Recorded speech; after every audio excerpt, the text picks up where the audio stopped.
Parti du peuple, viva! Viva!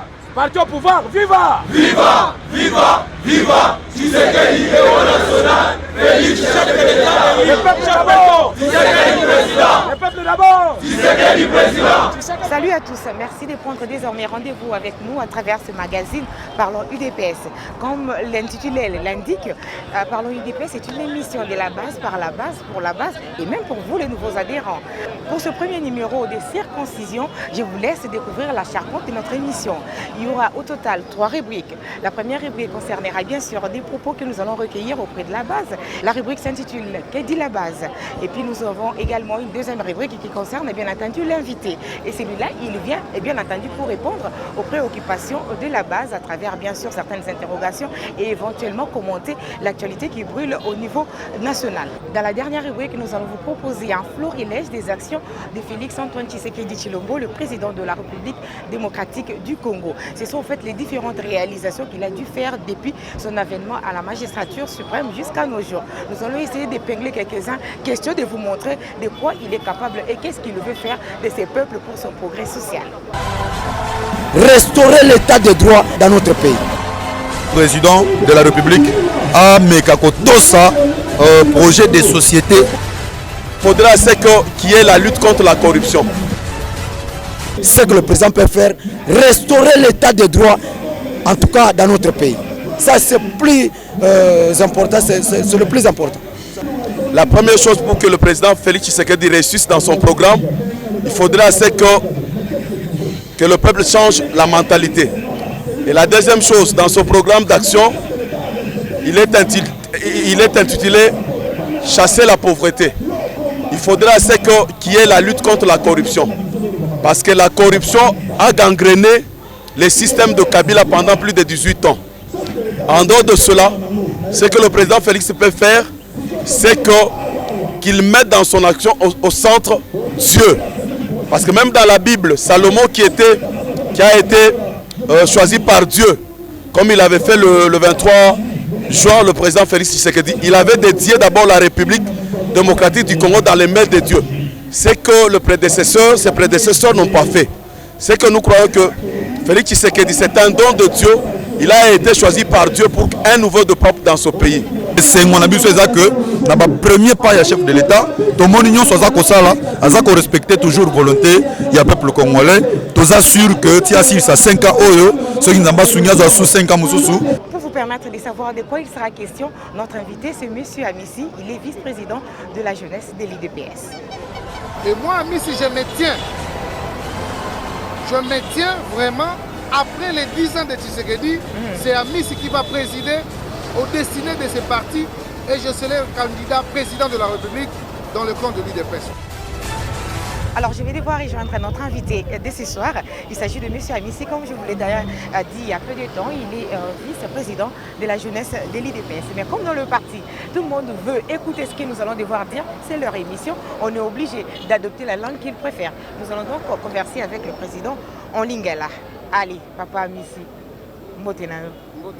Sangoni. Qui est vraiment solo? Bon, on est les coloniaux, c'est parce que c'est comme si Baza Zubo Kondimali est en opposition. Ah, normalement, tu vas silica. Vous allez expression à la démocratie et puis il faut voir comment l'IDPS fonctionne. Pendant autant d'années, ils ont toujours un engouement aux hommes à l'élo. Peut-être n'a pas obéi les lois engouement l'IDPS, c'est juste l'engouement habituel et après les combattants na biso moko bancadré nous allons toujours na kati ambiance wana on sali que l'IDPS est vivre pendant longtemps parce que les pas na biso esengondé les allons aspect mosusu ya question na ngai ezaki ya koyeba mpona nini base ezolakisa kaka comme si au continent ezwami te ezocontinue kaka koagir comme si baza na opposition. Non, je crois que sur l'esplanade Place Tozali, si les gens peuvent se rappeler Nabadir et le président Aïe à parti, c'était ici. Quand vous voyez Bissaki Bango, quel que soit vous êtes au gouvernement, quel que soit vous avez la responsabilité dans l'institution à l'État, vous voyez que base vous avez toujours l'émotion. Et donc pour nous, c'est un modus operandi à partir de Bissot. Et donc les gens doivent s'habituer. Parce que quand les Araki, mais ici c'est le bénévolat, l'amour et la conviction. Avant de pouvoir, il y a des salis que tous à pouvoir l'élo et puis l'obit olingi que autre le bel peuple est à la au rendez-vous, c'est-à-dire le peuple d'abord yangonde à la locomotive na biso oyo comme na biso ti bisika auto kokende parce que na 2023 tomoni que malobe kozala moke kasi oyo ya kotala na ya komona yangonde boleka. Yebisanga dans le parti UDPS, c'est sa partie la première partie en opposition, na Katambo Kanabiso, presque 37 ans, quelque chose comme ça, depuis 82. Ça remonte il y a très longtemps. Mais Yebisanga, Bino ba jeune, où est Lukanim n'a pas Mikolo, où est parti ba Kyungwa, ba Ajwana quoi. Non, non. C'est-à-dire, si nous avons un parti politique digne d'être appelé parti politique, c'est l'UDPS. Où est allé corrégorger ba génération Nyon sur Mokil. Et puis, il faut aller plus loin pour comprendre. Les pères fondateurs, entre autres, je cite Etienne Tshisekedi de Mouloupa, nous on l'appelait toujours l'homme sans génération. Est-ce que vous avez contre un gars qui a dit que non, Tshisekedi a pouvoir qui sans âge. Parce que bien avec attitude Yachichi. Dans la Yachichi à l'Ibela, donc ça ne sert à rien que de comparer ma parti Moussou Isaïa vieux. Oh, ils allaient parti fondé sur l'idéologie, l'idéal, et que Bissoto Mela Yango, donc c'est de génération en génération, et c'est le seul patrimoine. Oh, les autres qui vont compter dans la carte. Effectivement, ils ont le lobby wana mais sikoyo tolingi toyeba parce qu'en fait nakata maloba président de la République depuis Mwangonga Moulayi azo cessé ko rappeler que azana posa ya jeunesse et bonga azana posa jeunesse et zwa bokonzi azana posa jeunesse et comme active c'est-à-dire et sala musala bino au niveau ya jeunesse il y a IDPS bozo sala ndenge nini est-ce que vous continuez kaka la vie à ba marche régulièrement ou bien bozo apé ko luka musala? Non non. D'ailleurs, il faut comprendre que dans la vie politique, quand on est politique, il faut avoir un inspirateur. Parce que ce qu'on a un inspirateur, on va expirer. Mais nous, nous avons un inspirateur. Donc, inspiration, c'est contradictoire. Ça, c'est des deux. Le vœu du chef de l'État, il y a que ma jeune, ma beaucoup. C'est un peu significatif. Je vous donne un exemple très banal parce que moi je suis la copie de Tshisekedi. Le président Nabiso en 2010, il y a CNN, il y a RTBF, il y a des journalistes belé il y a Mokili, il y a candidat président de la République. Nouveauté ni nous comme la biso. Bandinga balobi to kotonga banzela ba immeuble mais yo nouveauté ni. Tshisekedi a sekaki. Alors, moi, Tshisekedi élu de PES, nous allons créer un prototype d'homme responsable que nous allons léguer à toutes les générations futures. Le prototype d'homme responsable, c'est celui qui préside aux destinées de ce pays aujourd'hui. Cet exemple, ce modèle, l'impression d'une nouvelle valeur, c'est Félix Tshisekedi, chef de l'État. Ouais, c'est Félix Tshisekedi, chef de l'État. Yende Azali, incarnation Malouba président. Et que l'élo biso bilingue. Nous nous en tenons au dire de notre chef. On n'est pas des parachutés, on a appris pendant autant d'années et que nous sommes les réels répercuteurs. Et je crois que les rendez-vous, nous avons 5 ans. On est à moins d'une année, mais dans 2 ans ou 3 ans, les gens verront que le seul patrimoine politique au Tshisekedi Atika na Congo, c'est l'IDPS. Oh, ils allaient égorger l'intelligence pour le développement de notre pays. Donc, j'en suis très sûr que les jeunes vont jouer réellement leur rôle en assumant toutes les responsabilités possibles. Et pas qu'il y a aucun air, n'y a pas de moi lisanga, il pas président, biso tozo salate, biso boy, tout ça là, ça fait quand même maison longo la moi le kumu. Il y a IDPS au et il y a qui peut bongi. C'est parce que l'objectif à IDPS et ça progrès social, non pas seulement à battre IDPS, mais à battre Union sur Congo. Bitou bezalaki national. Il faut comprendre, madame. On a fait plus de 37 ans dans la lutte. Hein. Ce n'est pas au jour au lendemain. Habitude n'a non, non, non. Là, il faut être réaliste. Malembe, nous allons adapter le comportement du pouvoir. Mais l'élo,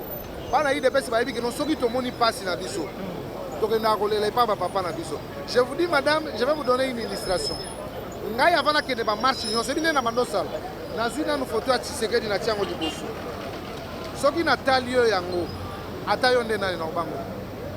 Et pour la Nini Bongo? Non, c'était une détermination. C'est ça. J'avais créé un combat, j'avais créé une vision. Au point où sacrifier mon lit, je me suis dit, même lamentation à Elobi, rien ne peut se faire sur cette terre sans la volonté de l'Éternel. Donc, attends, la bimi, aux obéta massa sinayo, c'est un bigi na bimi na sina bimaki. De ce que comme l'angal, je sais que non, c'est mon jour. et j'accepte, Dieu le Père sera content de son enfant. Vous êtes vice-président de la Ligue des jeunes de l'UDPS. C'est certainement que vous avez un projet. Parce qu'aujourd'hui, l'UDPS a le pouvoir. Les jeunes, il y a l'UDPS, ils ont besoin de sont capables de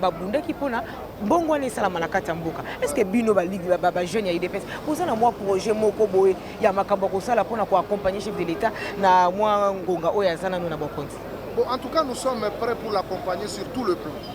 Mais premièrement, Toroki peut se dépasser que la formation est la base, il y a développement en Mbokanyos. C'est pourquoi le président Tshisekedi nous disait toujours il faut créer un prototype d'homme. Comment on va créer un prototype d'homme? Il faut encadrer, former. Il faut investir dans l'homme parce que c'est l'homme qui est au centre de tout développement à la Katiambo. Vous comprenez? Alors, nous disons, le président de la République, selon notre dernier entretien avec lui, il nous a rassuré. D'ici là, les jeunes vont être formés. Nous avons INPP, nous avons c'est ça. Et après, nous allons les affecter selon les besoins. Mais pour votre information, dans le gouvernement Ilunkamba, il y aura un jeune parmi les jeunes qui va représenter toute la jeunesse sans discrimination, même si nous nous étions bâtis. Et les jeunes qui ne se sont pas bâtis, ils seront représentés par les 1. C'est-à-dire une jeunesse, il y a 4 gouvernements. Et nous allons tenir l'œil et le bon. De voir, ce sont eux qui ont l'expérience. Voyons voir cet exploit aux jeunes parce que les jeunes sont tout autour pour avoir l'accès chef de l'État qui ne peut que compter avec la jeunesse et surtout en particulier la jeunesse de l'UDPS. La jeunesse de l'UDPS qui passe son temps à organiser des manifestations, à s'insurger, alors que le pouvoir est dans un système, il y a coalition. Rien du tout. Oui. Non, exactement. Je l'ai dit à l'entrée du G1. C'est un problème d'instruction. Il faut instruire les gens. Dans ce pays, il n'y a pas eu la rébellion. Dans Bogoyo, les alliés élections. L'élection, c'est un caprice. Le président Tshisekedi a gagné. Parce qu'à côté, on n'a pas la majorité. Mais, dans cette occasion, on a profité. Il faut féliciter nos négociateurs. Parce qu'aujourd'hui, nous sommes dans un régime semi-présidentiel où la majorité compose le gouvernement, l'entièreté du gouvernement. Mais nous, on n'a pas cette majorité. Nous avons pu quand même arracher les 23 postes. Là, il faut applaudir. Et maintenant, il faut donner une leçon à la population congolaise qui nous suit à ce moment que n'a pas élection et Zalikoya. Parce que je pense que le président Tshisekedi va faire 10 ans. Et moi, si je me tiens vraiment après les 10 ans de Tshisekedi, c'est Amissi qui va présider au destiné de ces partis et je serai le candidat président de la République dans le camp de l'UDPS. Donc, je dois me préparer dès maintenant pour que, après 10 ans, Nazala vraiment celui qui va relever les défis de l'UDPS, pourquoi pas celui qui va encore revaloriser ses patrimoines au Tobengi. Quand on style il y a un candidat président obimisi bokangi makambu nyonso ba effort nyonso osangisi pour la président de l'Assemblée nationale pour éviter que député fasse une candidature à la fin de compte pour se retrouver sous na moi lokandam. Non, nous allons enseigner notre peuple. Je crois que l'UDPS va se déployer à travers la République pour que tu pèses à matéa, pour que tu enseignes les Congolais. Oyebi, enseigner là qui était de droit et pour que tu comprennes qu'il y a certains d'entre nous, bons danseurs. Ils ne peuvent pas être des politiciens, ce sont des bons danseurs. Il fallait tout simplement cet avènement de Félix Tshisekedi. Et il y a, pour te comprendre, des danseurs, tribal, tu vois. Mais les vrais politiques vont se définir et de côté à Congolais qu'avec les 10 ans, au Bakodé Tshisekedi, 5e année, ils ont une majorité. Donc, nous devons avoir au moins ceux qui manquent 350 députés parce que ceux qui président va prononcer Kagalelo dans 48 heures on aura un premier ministre. Parfois parce que je serai déjà préparé parce que ceux qui sont à Longwe, moi je prends la place. Alors maintenant là nous allons demander également à Olivier Kapambou de prendre le relais pour poser des questions à M. Amissi qui est le vice-président de la Ligue des jeunes de la Ligue des jeunes de l'UDPS. Parti du peuple, viva! Viva! Parti au pouvoir, viva! Viva! Viva, viva, Tshisekedi, héros national, Félix, chef de l'État. Le peuple d'abord. Tshisekedi, président. Le peuple d'abord. Tshisekedi, président. Dans les réseaux sociaux et toujours finga na ndenge mo sakanate. Avis à jeunesse nini par rapport à yango. D'une part, bazolo ba CG à ces diaspora na bato awa tout ça. Qu'est-ce qui ne va pas? Je dois rappeler quelque chose ici. Tous les amis qui vont me suivre balandanga malam. Au sein de l'IDPS, tozali na structure babenga diaspora ya la raté. Structure diaspora ya la raté. Nous avons les Congolais de l'étranger. Et puis les Congolais de l'étranger, bazali na ba représentant na bango. Ce n'est pas que yo vandaka na Afghanistan ou vandaka na Uruguay, tu quittes chez toi, tu arrives à la permanence de l'IDPS sans pour autant qu'il y a la hiérarchie. Jamais que tu peux quitter même Bruxelles ou France, tu viens directement pour voir le secrétaire général. Tu as votre représentant. Il faut s'adresser à votre représentant. Mais les gens qui ont évolué dans les pays des hommes normaux, ils comprennent ma camonenge fonctionnalité. Et ils doivent avoir du respect. Moi, personnellement, j'ai assisté à des balivernes, j'appelle ainsi. Il y a un monsieur de l'étranger là, qui a outrepassé ses paroles, il a offensé même le chef de l'État. Des histoires pareilles, il faut que ça soit réglementé. Et la base de l'IDPS ne peut jamais être contente dans Batuya Bongo parce que nous allons prendre des mesures draconiennes.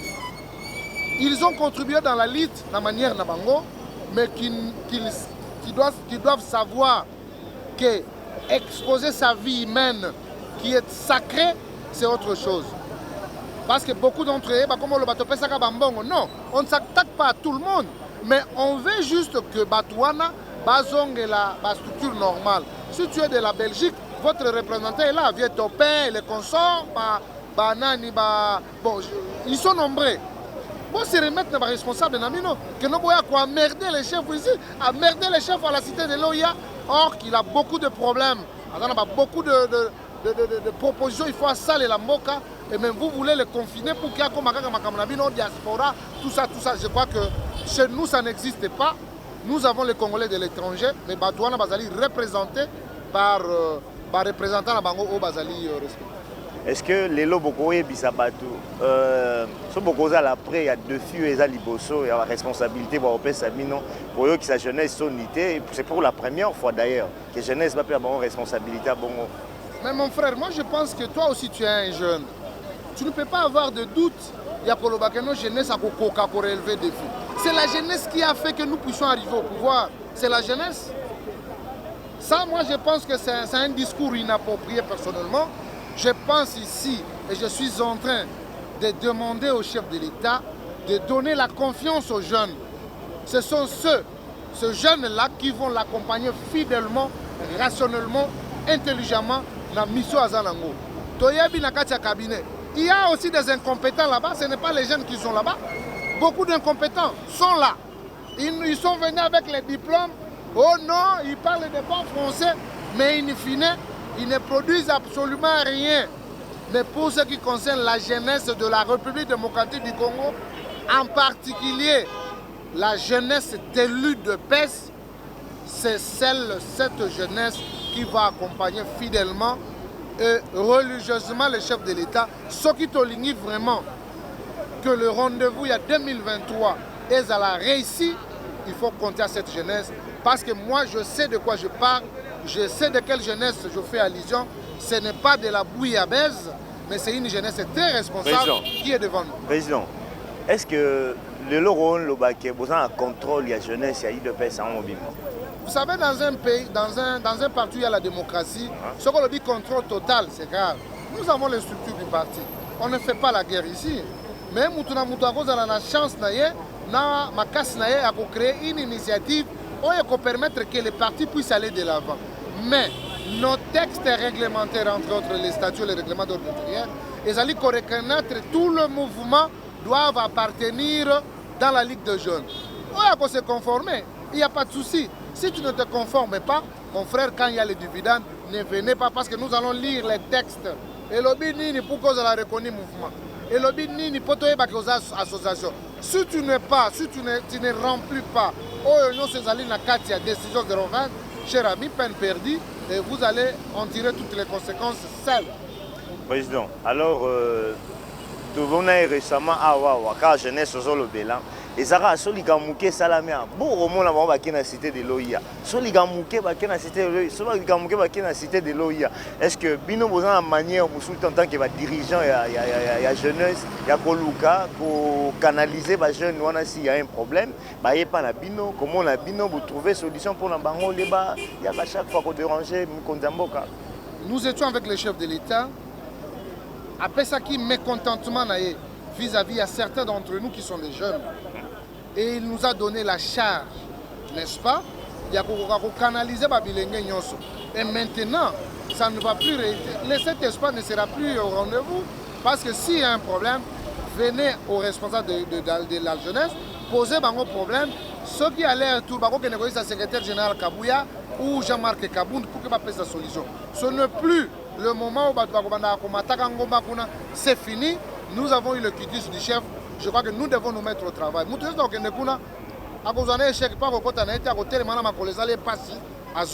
Mais la bénédiction que nous avons, l'IDPS a un président de la République et que le président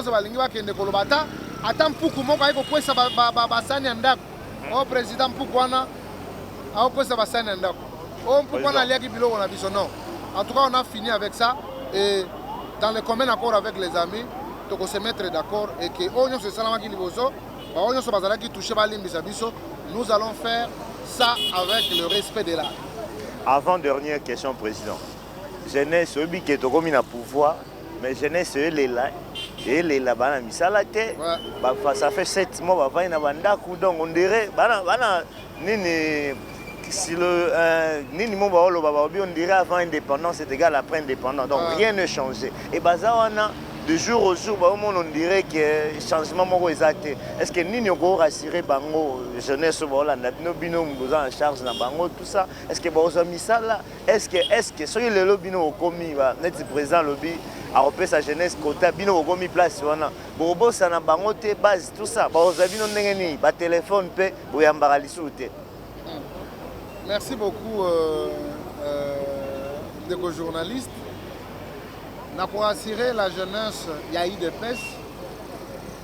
Si et belé, ils ont mérité paix et belé. C'est pourquoi nous avons dit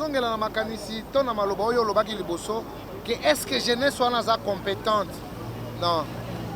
Les jeunes sont compétents. Mais kasi, tout esprit à doute vis-à-vis à bateau, parce que l'expérience est l'équipe Munduki Adam. Munduki est tellement au bimi pour marcher. L'expérience est l'équipe en exaté. Mais les lois comme ils comprennent dire makamsou c'est contraire à la volonté voilà. Mais casse. Les chefs de l'État à travers ses services à cause de temps à Kolanda Bisso, tolingi que opportunité est vraiment disponible. Au fond on la peine à brèche pour qu'on affecte les jeunes à travers le gouvernement, le cabinet ministériel, l'entreprise publique. Je crois que les jeunes sont compétents pour apporter le meilleur d'eux-mêmes. Les lots, toi, on a parti et que le parti, il faut y vivre. Le parti doit avoir les moyens. Tu as dit que les jeunes sont l'État. Mais quand c'est pas une opportunité pour que les jeunes soient parce que les taxer kaka biso. Bino boloba qui est belé mais ta jeune à bango et ça la sonne. Mais ce qui vraiment la majorité à jeune bakonzi à travers les chefs de l'État ce qu'a fungoli moté manaye ba jeune onyoso bakoza misala. D'ailleurs yango ne sala biso passe. Nous devons affecter les jeunes bisika nyoso. Et puis chef de l'État il faut comprendre que bilenge na ba sengeli bazala partout. C'est le système IDPS qui doit être imposé maintenant à Katiamboka. Nos amis du FCC, PPD, consorts avec Kabila, ils ont fini depuis le 24 janvier, le jour où il y a prêté serment. Ils ne peuvent toujours pas avoir des avantages et belé. La place où ils combattre bazana, nous va servir avec fraîcheur, amour, bolingonyo vis-à-vis du président Nabango, bayebi tina élite, bayebi lolengeni nitolitaki et que nous sommes au pouvoir. Nous devons répondre positivement aux aspirations de notre peuple. Président, je pense que na point na yoana, les jeunes doivent se calmer. Nous sommes là pour se battre dans Komona Bango. Ceux qui pourraient me dire qu'il n'est pas chef de l'État, nous avons cette obligation à cause d'un problème na Bango, de exposer on a ba consignon sur Sengeli pour que bazo misala. Toza ba umbu na Bango, n'enge président lobaki, mutunyo soit cause la nommé ministre aza esclave de la population. Donc nous aussi nous sommes esclaves de cette jeunesse du parti. Parole na Bango et Sengeli biso to Mango, tina prise de décision pour que Bango bazo solution. Président Missi. Na numéro na biso à WhatsApp, ils ont un combattant moi à parlement, combattante même, il y a parlement debout, il y a super lemba. Alobi boy, habito tout na yo responsable de la jeunesse. Au pire ma promesse non européen ça bien, mais il y a un fait zanini alobi sur hôtel na cabinet il y a tata Mokonzi Mboka. La plupart il y a na hôtel na kata cabinet kuna ba jeune oyo baza kuna ba oyeba bango te, baza bato IDPS te. Il y a trop de ce qu'on appelle communément ngoulou.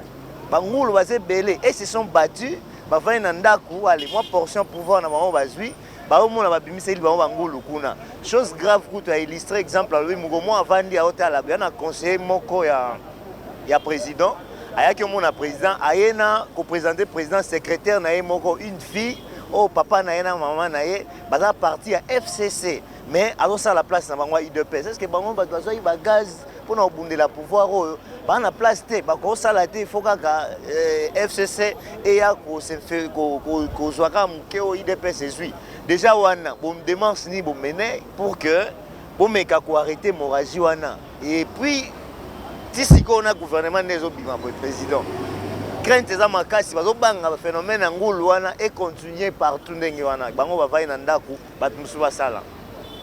Bon, merci beaucoup. Je pense que cette question, chef de l'État, est bien haut. Ma bé bandit d'abord Nandako. Ça ne sert à rien que de dénoncer ma côté Moussous, or que pas na yomoko, ça ne va pas. Batou est belé bazaki nommé par les partis. Et ça là-bas nationaux. Et ça là-bas cadre Moussous à parti. Arrivé là-bas, ba mema ki baba na kazina bango, ba noko na bango, bana na bango. Les opé sa soni. Les opé sa soni. Les lots même pour qu'ils contribuent à partir de Bango Balingi na Bangote. Mais biso tolobi to changer manière à rosal. To ko kene na système à kota. Les lots Bango kuna place baza na cabinet. Ba tang ba yena batu na Bango ba isi Bango soki batu ni bino lobaka na amutu ya IDPS. Batu musu ba yembisa ki Bango ba yimne di parti. Mobulu. C'est pour dire que en tout cas Bangoulou batu balinga ba bonga na Bango na ba famille na Bango. Il y a pas la différence na biso na FCC. Pour FCC comme on a papa député, moi na suppléant, maman, yende soki ndenge nini, mais c'est la même chose batona ba memele biso. Mais to yebisi bango ba kolonga te. Ndenge gouvernement zali ko bima. Na ba charge otoza nango ya kolobela bilenge. Ba konzi ba koyebisa biso ki à chaque ministère bokotinda 3 soki 4. To ko calculer le nombre de ministères biso tozui, to affecter ba jeune na biso to kolandela bango. Condition nini baza ko traiter bango, ba poste nini baza ko occuper. Na suka nango tokoya kosala état de lieu na niveau à partir na biso parce que tokoganga te ezo sala son mais biso tolobi il y a encore le temps de mieux faire batika kozwela biso bato baza na esprit ya combattre bato oyo bayebi ndenge nini bitumango bandaki te ndenge sukeli te bayekaka kolia mbuma ya bana oyo balokotaki makila balokotaki bibembe na bango moko ke lelo bazotelengana je crois même ata nzambe likolo akosepela te. Je suis confiant moi personnellement. Je crois au dire du chef de l'État. Il a dit il ne va oublier personne. Ce n'est pas pour rien qu'il y a une alternative crédible. Il y a alternance dans le Nabiso. Biso to sepeli que président Nabiso a longa. Mais kasi bato basali ba 22 ans, ba 18 ans. Ba kolinga président Nabiso a longa. Ba kolinga te ba kolinga biso tout échoué. Yango ne to ko sala effort to lo ba langage moko na mokonzi pour que oyo peuple aza kozela ezala vraiment au rendez-vous et que maloba muke Kassibissa le Loebele et Tokozala pour nous accompagner fidèlement et rationnellement le chef de l'État. Parti du peuple, viva! Viva! Parti au pouvoir, viva! Viva! Viva! Viva! Tshisekedi héros national, Félix chef de l'État. Le peuple d'abord! Tshisekedi président! Le peuple d'abord! Tshisekedi président! Merci Olivier Kapambou, monsieur le vice-président de la jeunesse de l'UDPS. Nous vous remercions d'avoir bien voulu répondre à nos préoccupations. On espère que le combat est amorcé. C'est bien sûr pour le bien-être de la population congolaise, dans son ensemble. Je vous remercie. C'est moi qui vous remercie.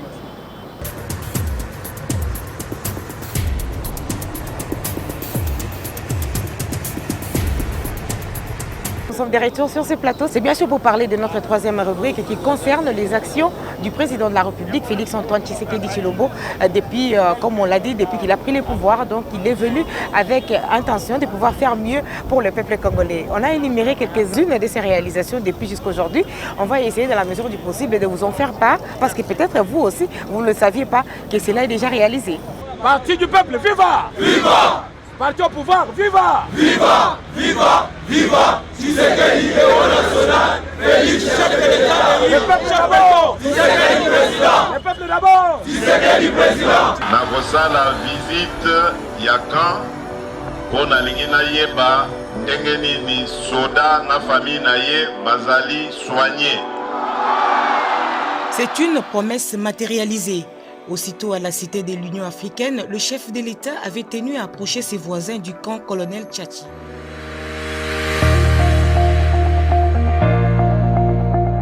Et au terme d'une visite guidée du site, il avait promis de construire un centre hospitalier digne et une école moderne pour les militaires et leur progéniture, car ils les méritent comme tout citoyen congolais. Puisant des nouvelles techniques de construction, les ingénieurs commis à l'érection du centre hospitalier dans ces mêmes sites avouent que les militaires et leurs familles pourront enfin se soigner décemment, alors que dans un passé proche, on pouvait apercevoir dans certains coins des repères de rats, crapauds, cafards, de nids de moustiques nuisibles à la santé fragilisée par la présence de la crasse. La capacité d'accueil largement revue à la hausse et au nombre de cabinets médicaux y construits, il y a lieu d'exclamer haut que les malades pourront être pris en charge localement pour presque tout service.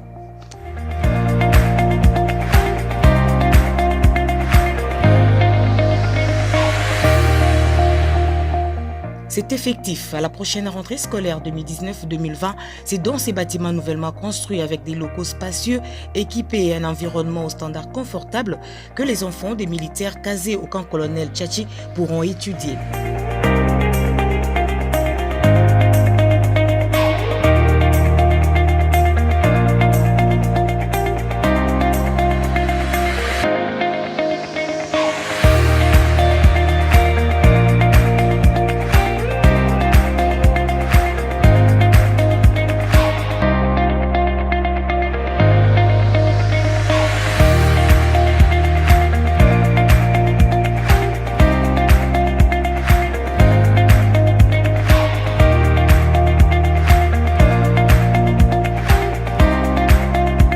Dans sa politique visant à améliorer les sociales et les conditions de vie de cette classe de la population, le chef de l'État, Félix-Antoine Tshisekedi Tshilombo, a ordonné qu'il soit construit des fontaines pour pallier aux difficultés d'eau, car l'eau, c'est la vie.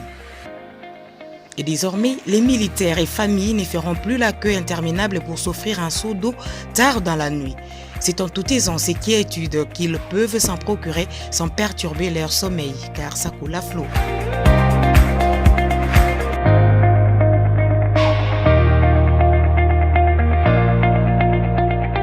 À la clinique Ngalima, les effets du programme d'urgence des 100 premiers jours se font également sentir. Les pavillons victimes d'un incendie en début de l'année s'est vu rapidement réhabilités, effaçant toutes les traces laissées par cet incendie macabre.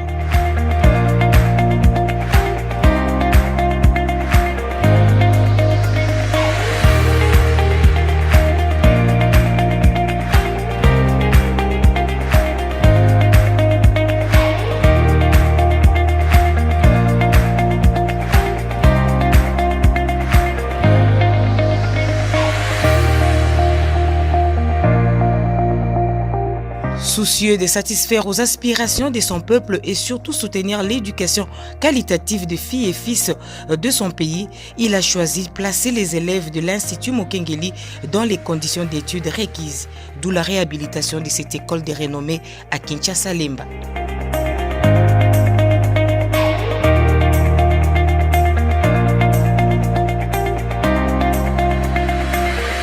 Les travaux réalisés en un laps de temps sont tellement perceptibles que le peuple se reconnaît en ses autorités choisies et approuve.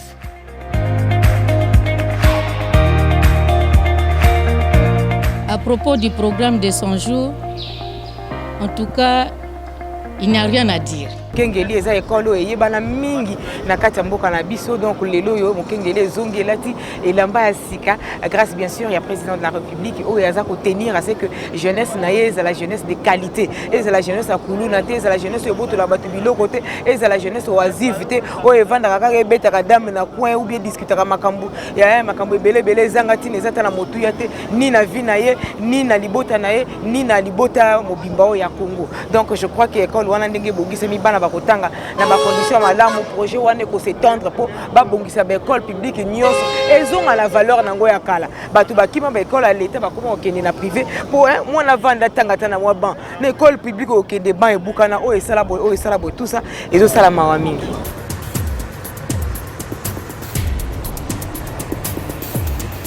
Wana ekomi kosunga parce que Kinshasa pe ekomi na bato ebele bato bazo boya te to kovana na ba périphérie te bato nyonso balika bavana na centre.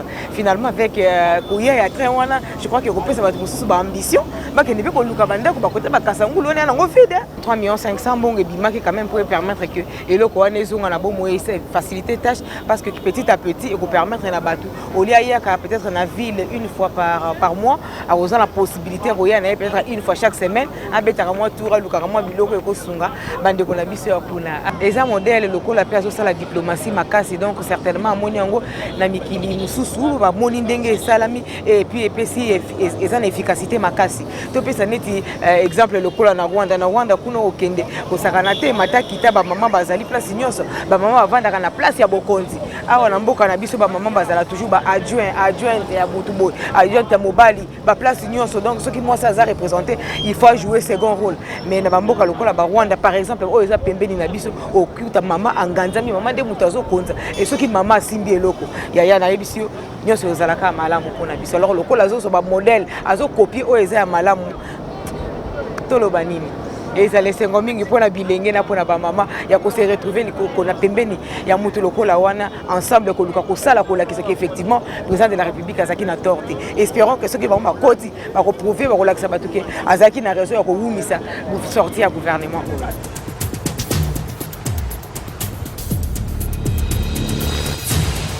Ezalaka projet oyo bokonzi akala ezalaki nango basalaka projet balobi ke non bakobimisa bato na biso bakengelaka biso bandeko na biso o babatelaka biso bakobimisa bango na retraite, et pour cela il faut bapesa bango moi quelque chose. Malheureusement etikalaka kaka na papier ndenge bakomaka projet vanda ezalaki na tiroir etango papa mokonzi asika Félix Tshisekedi azwi bokonzi aye afungoli tiroir akuti projet wana abimisi yango atali na kesa monike moi quelque chose ezali bakoki kosunga bato wana bakufa te bana bango ba hérité pamba vome bango moko bazwa batikela bana zwa oyo enfant oyo salela nango likambo salela nango likambo na kanite ezali likambo litomba mingi makambo ebele ezalaki nango volonté kaka nde mutezangaki yala kisiki volonté ezali tokoki kosala makambo nyonso mpona lokumu mpona kosepelisa bato nyonso. Papa mokonzi ya solo atali basoda atali bato oyo babatelaka ekolo bazalaki na bacondition très difficile bahôpitaux batongela bango kuta kala bahôpitaux nyonso wana etikala na bacondition moko ya vétusté impossible bazalaki kozala na possibilité ya kozwa baso ya malonga te okeye obeli ozwa kisi kaka bakisi ya 100 francs wana bapesi yo omeli eza loko ozolia fufu okanisi ozolia bikedi alors que bakomi yango na kombo ya comprimé. Donc nyonso wana papa mokonzi atali alobi te il faut nabongisela basoda esika oyo bakoki kozwa soin oyo bana na bango bakoki kotanga oyo bango moko mpe bakoki koyekola mosala ya sika okau batiki oyo ya kobatela ekolo oyo nini bakosala comme reconversion.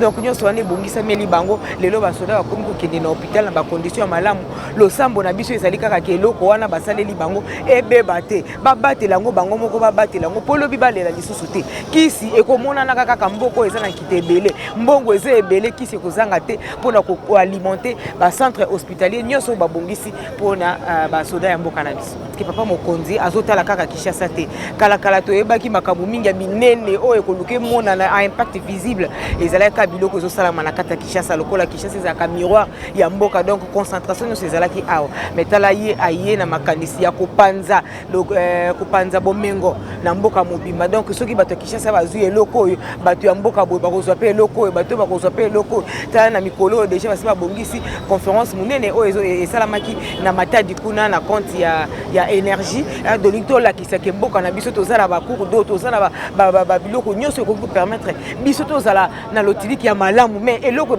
ezangisaka biso eza peut-être kozanga kosangisa maele pona kobimisa eloko ya malamu. Donc longonya mingi na papa mokonzi tozala elikete makambo azosala eza teke po bato bamona mais eza vraiment réalisation ya projet na ye oyo azalaki nango pona ekolo ya République démocratique du Congo.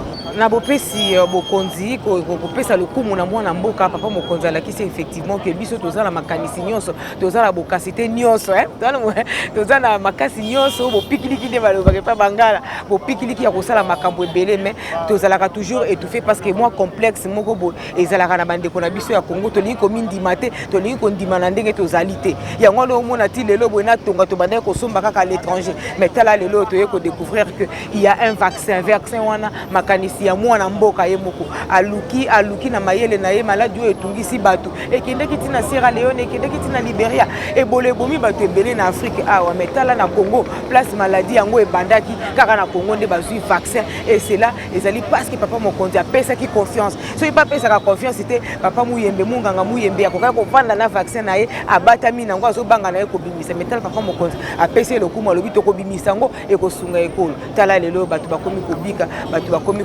koseka alors que basali 2 mois basali 3 mois bazali konyokama na maladie oyo babengi virus à Ebola. Donc nyonso wana ezolakisa vraiment que batalent ezali tozobomba bango pour rien papa mokonzi kobimisa bango pona lokumu ya mboka. Parti du peuple, viva! Viva!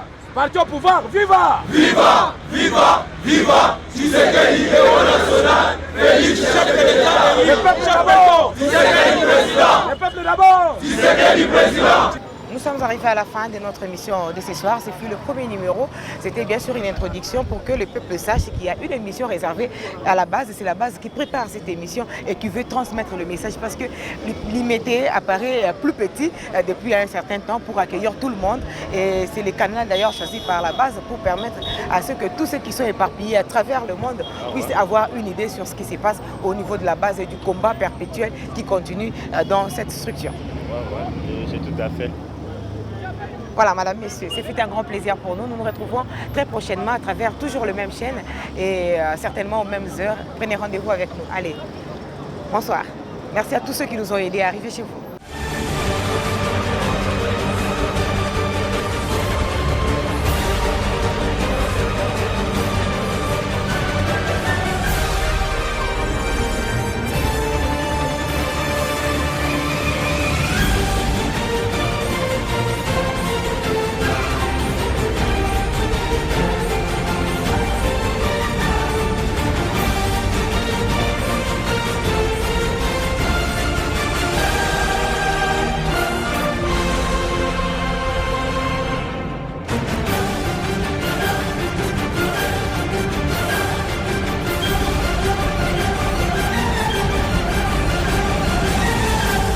Parti du peuple, viva! Viva!